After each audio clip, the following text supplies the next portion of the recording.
And we're back with another episode of, can you believe it? Another episode of Before You Buy. Like I said, we've been putting out a lot lately, so thank you for watching. As you know, this is the show where we give you some straight up gameplay and our first impressions of the latest games releasing, and today we're taking a quick look at Star Wars Squadrons. This is a starfighter, aerial dogfighting, space battle focused Star Wars game in the vein of the classic X-Wing TIE Fighter games. There's a lot of weird older Star Wars nerds like me who have been waiting for a game like this, so we're excited to just dive in here and give you some info on it and some first impressions, because we've only had access to multiplayer servers for a little while, but so far it seems like a fun, competent game with some solid depth that many Star Wars fans were really asking for. You know, it's just a little light and definitely has some bugs that needs to get worked out, but all of this gameplay, so you know, was captured on PC and there are no spoilers.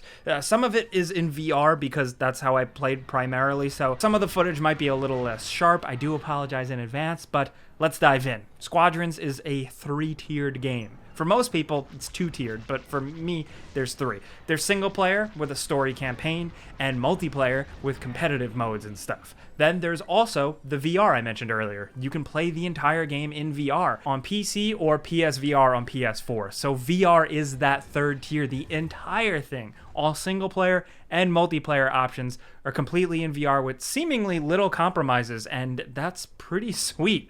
So Squadrons gives you a single-player, story-based campaign to play through, and so far it seems pretty solid.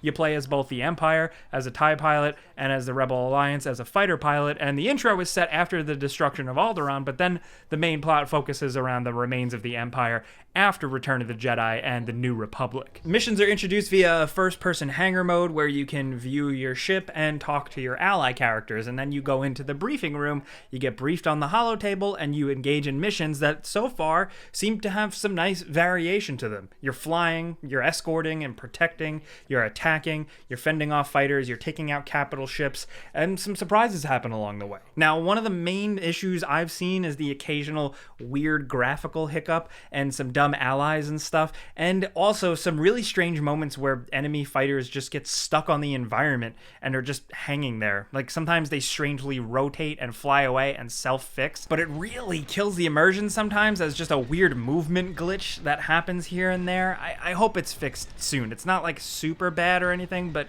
it's noticeable. Now, the gameplay is key here. It's surprisingly deep, and there's quite a learning curve to getting the hang of things. I really don't recommend playing this with a controller unless you have no other choice. I've put quite a few hours in on mouse and keyboard and VR, and I'm still finding myself getting a little caught up and confused here and there. Thankfully, the game does have a pretty comprehensive training thing that you can load up where you can just kind of fly around and practice and get a feel for the ships, and then you can spawn in enemies and just generally try all kinds of stuff. So the gameplay itself, a lot of it is power management. You have a base balanced power level and you manage thrusters, shields, and weapons. So you hit a button to give more power to your weapons and you're more vulnerable, but you have more power behind your blasts and less of a cooldown. Now, if you're flying headfirst towards a Star Destroyer, hit another button to drive all power towards your shields for some extra defense. Or, of course, you can route all power to the engines and fly around super fast and even have a boost mechanic at your disposal. So once you get good, you'll be swapping this all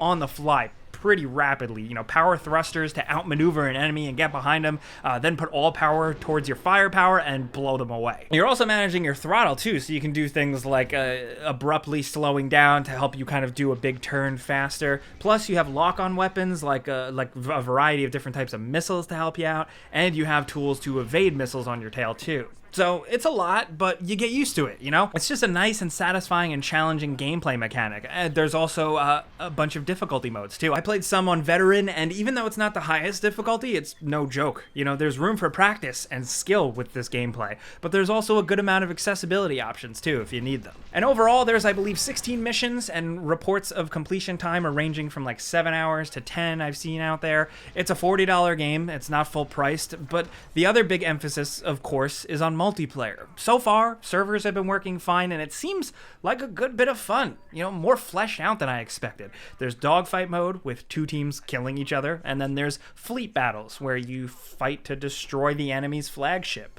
You can also do that with AI bots, which is just cool and something I really appreciate because it feels a little bit old school. Different ships on each side have different specialties, so you can have like a fast hunter type, or a bomber, or a support ship alongside the standard fighters, and I appreciate the detail of the ships and just the appreciation of their capabilities as a Star Wars fan. Although I do wish there was more B-Wing, but that's just me. Blasting other people in multiplayer is fun, straight up, and there's even a nice kill cam. Progression-wise, there's a ranking system with tiered progression and a career page where you can see all your win records and KD ratio, stuff like that. Challenges are also listed to complete, like boxes to check, and there are ones that are updated daily too. Progression allows you to unlock stuff for both good guys and bad guy ships. There's 2 currencies, which immediately screams like eventual microtransactions, but one currency is super simple and really actually just works as like an unlock point. You can customize your ships to use different weapons, missile types, disruptors, and even prioritize hull integrity or speed, and this is what you spend that little unlock point on. I haven't played long enough to really realize the meta or notice any balancing issues, but I hope a community takes to this game and then things only get stronger over time. And the main currency is glory, so you earn it by playing and doing stuff, and it allows you to unlock cosmetic stuff like paint jobs, emblems, and even cool little cockpit trinkets that I appreciate in terms of just Star Wars lore and cool references. Also, VR works extremely well. I was playing on PC and played through my time primarily on the headset and had a ton of fun.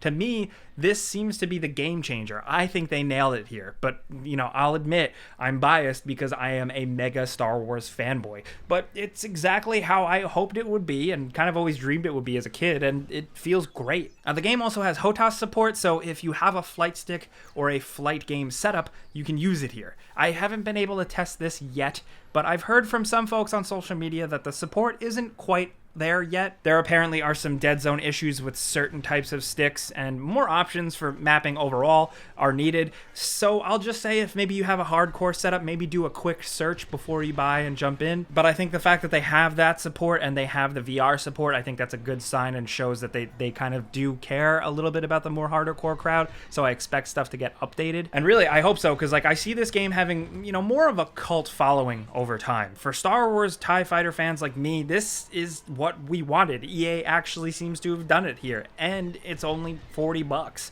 Granted, they could add microtransactions down the line, but everything right now seems fair, and straight up, it's just a good Star Wars game. I hope this game does well and EA sees it and gets it and just gives us more good Star Wars stuff like this. That's the main gist, so at the very least you know what you're getting into, you know what this game gives you. This is a before you buy. You know how this works? I give you some pros, some cons, and some personal opinion, but now I want to hear yours in the comments. What's your favorite Star Wars dogfight spaceship type of game? I know a lot of people are turned off by the first person only in this game. I personally don't mind it, but there's a lot of really good third person flight games out there. So I'd love to hear your favorite ship-based Star Wars game in the comments, and just anything about Squadrons at all. If this video helped inform you, maybe help you out, click the like button, helps us out, we would appreciate that. And if you're new, maybe consider subscribing, because we put out videos every single day. But as always, thanks for watching, and we'll see you guys next time.